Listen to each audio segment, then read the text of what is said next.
Hello, I'm Peter Stewart on Twitter, Tweeter Stewart, TWTERSTEWART, helping you read out loud confidently, convincingly and conversationally, talking about voice health at the moment. And we're just talking a bit more about water and hydration. Yeah, hydration ought to be water, but plain, pure and room temperature is best, but if you're struggling to drink enough water, then try a few other ideas, because you could try flavouring your water with fruit, for example, drinking caffeine-free tea like chamomile, ginger or peppermint. Eat foods that contain more water. Yeah, of course, water is in foods, and as long as you're getting that hydration from somewhere, then that's pretty good, isn't it? So cucumbers and melons, but also cruciferous vegetables, leafy greens, high fibre fruits. They contain really good nutrients and vitamins, which also help keep the voice healthy and lubricated as well. But also you can get water from an external source that you may not have thought about. Not just drinking, not just eating, but keeping a humidifier running in the place that you sleep, or maybe in the place you work, or are most often using your voice. Yeah, that humidifier will make sure that the air you breathe is more moist as well, and that can also help look after your vocal folds. Essentially, all fluids count, but it may be an idea to try and avoid, some things you may want to avoid eating and drinking, because these could affect your voice. Some people say dairy and chocolate and coffee affects their mucus levels, so you may want to monitor your intake and avoid them if you agree. Now, there's a lot of kind of old fairy tales and myths and legends about dairy and chocolate and coffee affecting your voice negatively, and the latest information that I've been able to research is that some of this information is a bit of kind of, as I say, fairy tales. It's not necessarily true. A lot of people, most people, and the people in the know, the doctors and the experts, say, no, it doesn't directly affect your voice. Some people may find that dairy and chocolate and coffee can affect their voice, but there isn't, and there never really has been, an outright ban on it. Having said that, if you feel as though avoiding it, or avoiding all of those three things, helps your voice, that's fine. That's absolutely fine. Go ahead and do that. You may want to do a little test. If you're feeling a little claggy in the mouth, if you're feeling as though it's causing extra phlegm, cut it out for a few days. See what happens, but there's no outright ban on it. Okay.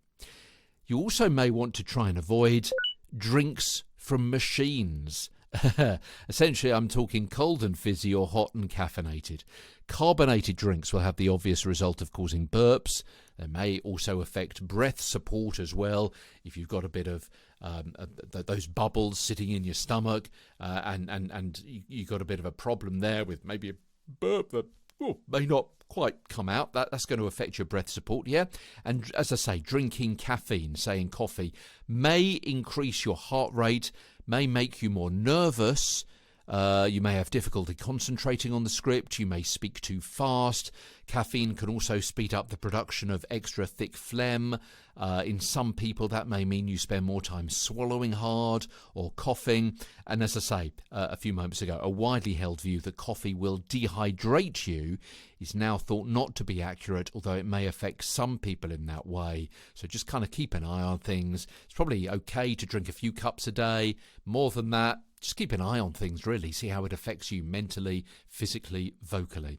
Oh, and of course, alcohol can make you drowsy, slurred. Contains sugar as well, of course, may not be a good thing for you.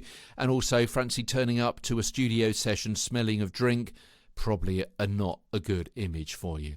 Oh, and also some medication can cause issues as well. Yeah, antihistamines, decongestants and antidepressants tend to cause dryness in the mouth and throat.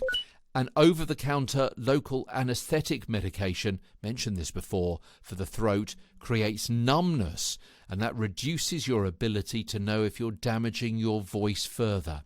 Yeah, if you've got a problem in the mouth or the throat before it goes down into your esophagus/trachea, obviously, you know, as I said a few days ago, you've got those two pipes, your windpipe and your esophagus, one carrying the air, one carrying the food and drink.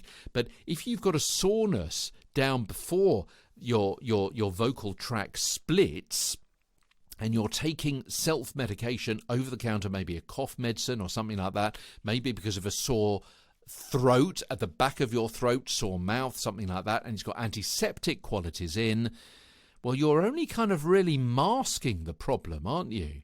And it may give you that false representation, the false feeling that actually everything is okay, that you can power on through, that you can continue to use your voice, your throat, and that may cause a bit of a problem long term. It may be suppressing any cough, which could be a good thing because you're not actually irritating it anymore because of those antiseptic qualities, but also it might mean that you carry on talking and you carry on using your throat and using your voice. We're going to be talking a bit more about vocal rest, how to look after your voice in those kinds of situations in a few days' time, but it's certainly worth bearing in mind.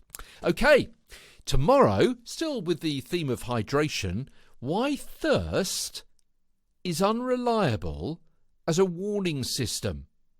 More on that tomorrow as Get a Better Broadcast podcast and Voice Over Voice continues.